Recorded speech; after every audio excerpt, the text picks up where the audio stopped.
Yun na nga mga kalapatids, naiuwi na natin si Amira, no? Ayan, no? 287 kilometer ang kanyang finisher mga kalapatids. Last lap mga kalapatids, no? So yun nga, siya nga lang po yung naging daybird nung araw na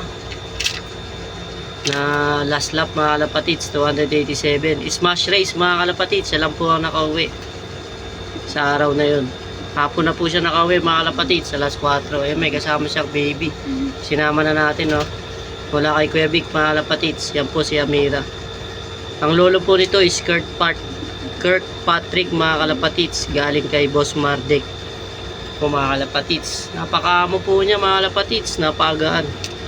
So yun nga po, kumakain siya para mapakain niya po yung inakain niya mga kalapatids. So yun nga mga kalapatids, alagaan muna natin si Amira dito sa ating loop. Yan siya mga kalapatids.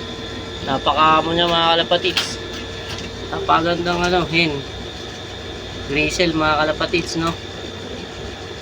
Napakalakas ng homing instinct nito mga kalapatids, kasi smash race siya lang nakauwi.